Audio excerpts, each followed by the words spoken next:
Hello and welcome back to Rue's Life. So I have my cup of coffee, which I shall just pop down there, and I'm here in my polytunnel, and you can probably hear it's raining.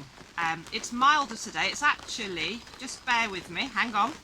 So it's actually 15.2 degrees here in the polytunnel, and it's about 10 degrees outside. So it is much milder and it is really warm in here.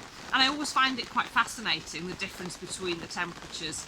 I like to pop in quite regularly and have a little look and just see, you know, what the temperatures have reached in maximum and minimum. And always the difference between outside and inside, it always surprises me.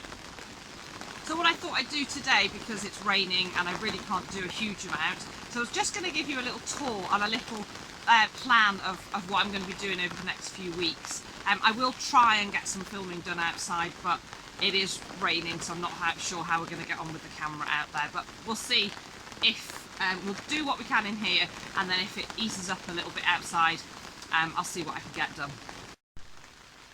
So as you can see, it really is pretty awful out there. I'm just inside the front door of the polytunnel, but let's just show you. I've still got a few bits and bobs going on in here, and obviously spring is fast approaching and I have lots of plans. So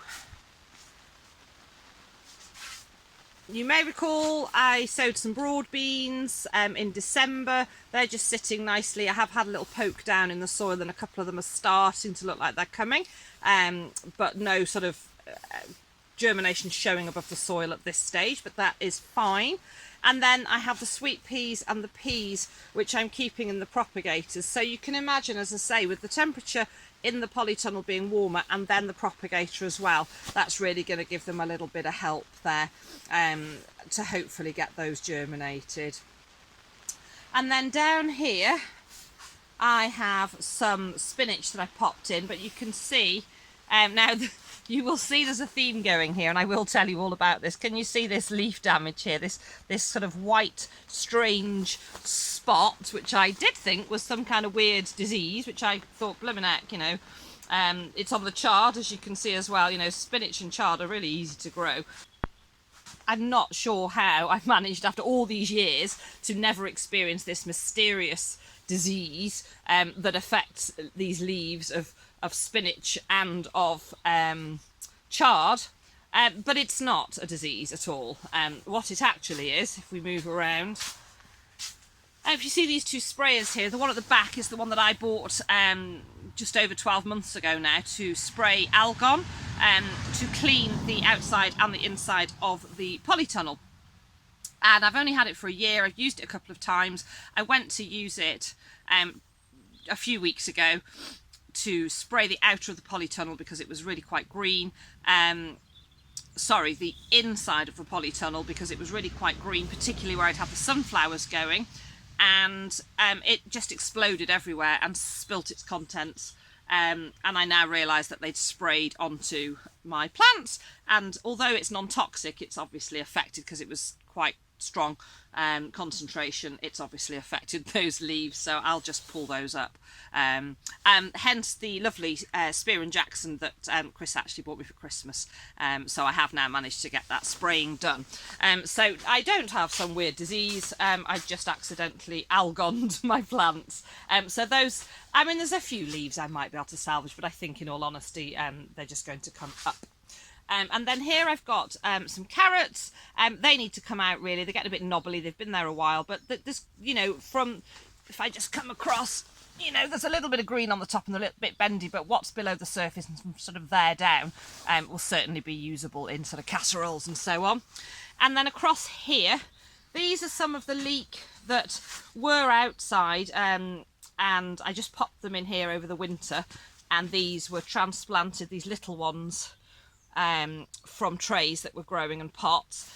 My plan is to get all of these the carrots up, the chard and the spinach out, and then to get these leek, especially these ones here, but these little ones might do, these ones here, but the little baby ones, I want to get those outside now because I want the bed space here come the spring, and the leek I like to just leave as a nice slow burner outside. And then I'll just turn you around. This door is still sealed up, and will be until the proper warmer weather comes. I've got a few potatoes going under that fleece.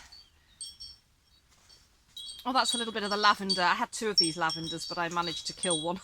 I didn't think it was possible to kill lavender. I just didn't get them into the ground, and I let one get too dry because it was outside and I'd forgotten to water it. So there's one left there, and I'll pop that somewhere at some point. And there's some more potatoes under the fleece here. They're not doing brilliantly. I left the fleece a bit late. Oops. And it got to, you can just see one of the plants there. But, you know, we'll give them a chance. They'll either do or they won't. And then in this bed, I also have some leek that are looking pretty good. Again, I'm probably going to transplant those outside now. And then there's some carrots here, which will be ready to... In fact, let's have a little looky and see. Let's have a look at this one. Oh, not bad. Little stubbies. Little stubby baby. It's a bit tangled up with its next door neighbour, so I'll leave it there for now. So I might actually pull those out and use those for tonight's tea. So that's what's going on in here. The rain has eased off slightly, so I'm just going to go and do an assessment outside, so bear with. Okay, so super quickly, before the rain comes down again, these outside beds, all I've got at the moment is there's a little bit of that celery still going there, but it's starting to come to the end. And then across there, the other plant that's going is actually an alpine strawberry.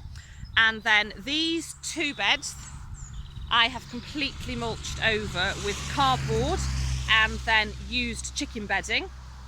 And then this bed on the left has just had some chicken bedding put over the top, and also some haylage that was left over that the horses hadn't eaten. It was haylage. Once it's opened, it's like a wrapped form of hay. For those of you that don't have horses or livestock, it's a wrapped form of hay, and once you've opened it, you do need to use it up within sort of 7 days. So rather than waste it, I've just spread a couple of, there's just 2 or 3 slices left, so I've spread them onto that bed there. I do want to top up the bark paths, and they do need a little weed. And then my plan is, I've got the leaf mulch that I've been making in the big wheelie bin and also in a bag. Now it won't be fully rotted, but my plan is to pop the leaf mulch down next onto these beds, if I have enough for all 3. And then on top of that, I will put some compost. I'm picking up some peat-free compost tomorrow. And then that leaf mulch, I could leave it until next spring, so ideally it would need, you know, longer to really rot down. But I'm actually going to get it onto the bed, then the compost on top, and it will continue to decompose and pop those nutrients back down along, you know, with the other forms of mulch. And the cardboard and all of the mulch is going to help to suppress any weeds and also to warm the soil up ready. So I'm really looking forward to getting these beds finished, and then they're ready when I'm ready to plant. And as I say, I am going to get some leek in. So I'm probably going to put the leek into that bed. But then these beds will be ready, you know, sort of come March, April time. Certainly come May, June, when I've got things ready to plant. So I'm all ready to roll. And then in this bed here, this has had some chicken bedding, which was shredded paper and straw. I'm actually not going to poke my fingers down in it because I'm not wearing any gloves, and there's quite a lot of chicken poo near the top. But just around this area here is my rhubarb, and the crown was just sitting quite nicely before I mulched over the top.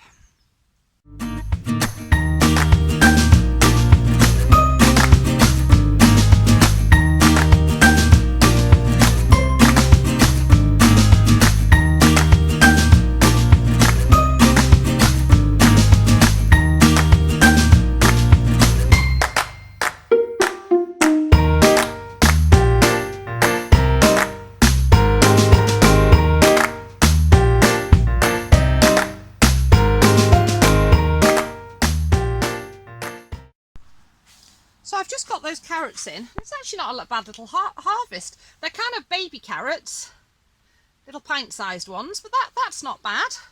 And then that leaves us then with a little space here, and say just those leek, which I will be moving at the back. But yeah, quite nice to come in and get something from the polytunnel which I can use for tea tonight. So I hope you've enjoyed this little video. I just wanted to give you a little tour of what I've got going on at the moment, because we've still got a few bits and bobs going.